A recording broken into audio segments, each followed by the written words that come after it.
सर्वनाम। सर्वनाम का यदि हम अर्थ समझें तो सर्व मायने सब, नाम मायने संज्ञा के जितने भी नाम हैं उसका बोध होता है। यहाँ पर व्यक्ति या वस्तुओं का नाम लिख दिया गया है। तो जब संज्ञा के सभी नामों के बदले में जो शब्द प्रयुक्त होता है उसे सर्वनाम कहते हैं, जैसा कि परिभाषा से स्पष्ट है। संज्ञा के बदले आने वाले शब्द को सर्वनाम कहते हैं। उदाहरण में दिया गया है मैं, तू, यह, वह आदि, मतलब इसके बहुत सारे उदाहरण हैं। नीचे देखिए, हिंदी में कुल 11 सर्वनाम हैं। मैं, तू, आप, यह, वह, जो, सो, कोई, कुछ, कौन और क्या, यही वो मूल सर्वनाम है जिसकी संख्या 11 होती है। इसको अच्छी तरीक़ा से याद रखिएगा। सर्वनाम का शाब्दिक अर्थ है संज्ञा के जितने सारे नाम हैं उन सभी के बदले में जिन शब्दों का प्रयोग किया जाता है सर्वनाम कहलाता है। उदाहरण भी यहाँ पर दिया गया है, साथ ही कुल कितने प्रकार के होते हैं यह भी दिया गया है, बताया गया है। सर्वनाम के भेद। सर्वनाम के 6 भेद हैं। कुछ पुस्तकों में 7 तो कुछ पुस्तकों में 8, अलग अलग पुस्तकों में अलग अलग भेद मिलते हैं। कुछ वैयाकरणों ने अपने अपने मत रखे हैं। यहाँ पर हम सर्वनाम के 6 प्रकार के भेद पढ़ेंगे। पुरुषवाचक, निजवाचक, निश्चयवाचक, अनिश्चयवाचक, संबंधवाचक और प्रश्नवाचक। आइए अब हम सर्वनाम के भेद के 6 भेदों का अध्ययन करते हैं। दोस्तों, यदि आपको वीडियो अच्छा लगे तो प्लीज़ लाइक ज़रूर करें, साथ ही इसे शेयर भी करें। यदि आप हमारे YouTube चैनल पर पहली बार आए हैं तो प्लीज़ सब्सक्राइब कर हमारी सहायता ज़रूर करें। साथ ही बेल आइकन को ज़रूर दबाएं ताकि मेरे फर्स्ट वीडियो का पहला नोटिफिकेशन आपको मिले। पुरुषवाचक सर्वनाम। पुरुष या स्त्री के नाम के बदले आने वाले शब्द को पुरुषवाचक सर्वनाम कहते हैं। यहाँ पर पुरुष और स्त्री क्या है वो आप जानते हैं। इनको 3 भागों में बांटा गया है, उत्तम पुरुष, मध्यम पुरुष और अन्य पुरुष। यदि आप इंग्लिश जानते हैं तो आपके लिए और भी बेहतर है। फर्स्ट पर्सन, सेकंड पर्सन और थर्ड पर्सन की भांति इसको समझ सकते हैं। जो कह रहा है, जो बोल रहा है वह उत्तम पुरुष है, जो सुन रहा है वह मध्यम पुरुष है और जिसके बारे में बोला जाता है वह अन्य पुरुष है। यहाँ पर इसे ध्यान से समझिएगा। मैं और हम बोलने वाले के लिए प्रयुक्त होता है, सुनने वाले के लिए तू, तुम और आपका प्रयुक्त होता है, और जिसके बारे में बात किया जाता है उसके लिए वह, वे, यह और ये सर्वनाम शब्दों का प्रयोग किया जाता है। यहाँ पर दूसरा है निजवाचक सर्वनाम। निजवाचक सर्वनाम का रूप आप के तौर पर होता है। तो यहाँ पर पुरुषवाचक में भी आप है और निजवाचक में भी आप है। पुरुषवाचक में सुनने वाले के तौर पर आप शब्द का प्रयुक्त किया जाता है, जबकि निजवाचक में इसका उपयोग कुछ और है।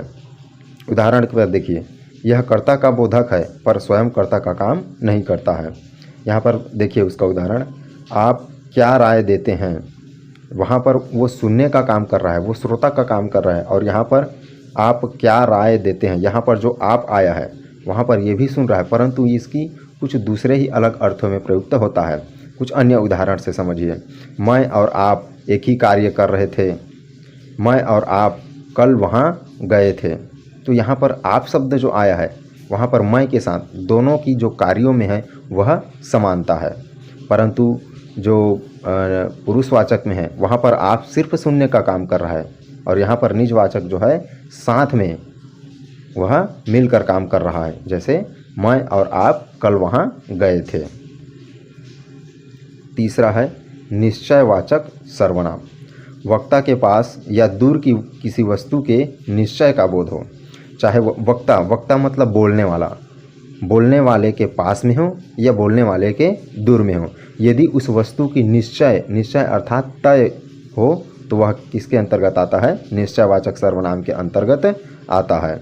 इसकी पहचान क्या है, तो इसकी पहचान है यह और वह। यदि यह और वह है तो आप स्पष्ट तौर पर उसे निजवाचक सर्वनाम मान सकते हैं, परंतु जब यह किसी व्यक्ति के बारे में बोला जा रहा है तब वह पुरुषवाचक में आता है। आइए हम इसके उदाहरण से समझते हैं। यह कोई नया काम नहीं है, रोटी मत खाओ क्योंकि वह जली हुई है। यहाँ पर देखिए अंडरलाइन किया गया है उदाहरण को।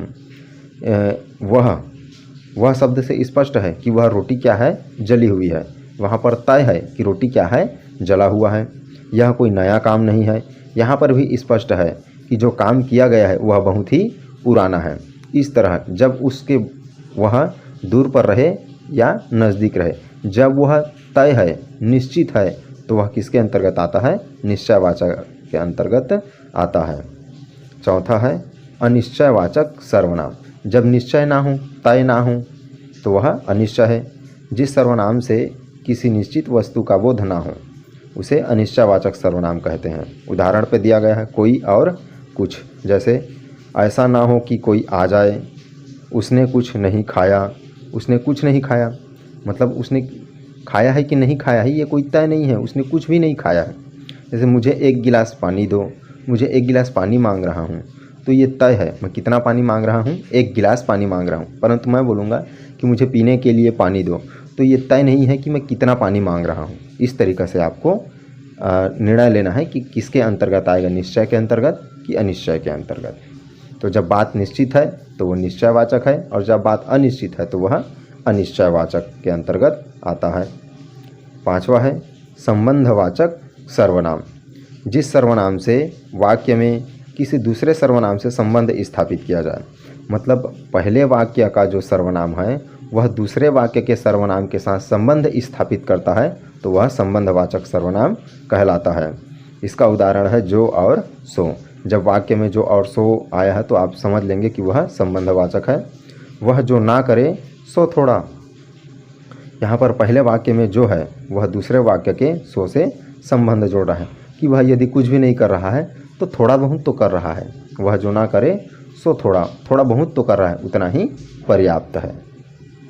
छठवां है प्रश्नवाचक सर्वनाम। प्रश्न करने के लिए जिन सर्वनामों का प्रयोग होता है उसे प्रश्नवाचक सर्वनाम कहते हैं। उदाहरण है कौन और क्या। कौन आता है, तुम क्या खा रहे हो। कौन और क्या, यहाँ पर प्रश्न पूछा जा रहा है। दोस्तों यहाँ पर ध्यान दीजिएगा कि जो अंतिम में आता है, यदि प्रश्न पूछा जा रहा है तो वहाँ पर प्रश्नवाचक चिन्ह का प्रयोग भी किया जाता है। इस तरीक़ा से आप प्रश्नवाचक को अच्छा तरीक़ा से याद रखिए। यदि आपको कोई भी समस्या हो तो कमेंट बॉक्स पर ज़रूर लिखें। यदि आप इनमें से किसी को भी समझ नहीं पाए हैं तो इस वीडियो को रिवाइज करके अच्छी तरीक़ा से सुनें और इसे समझने की कोशिश करें। धन्यवाद।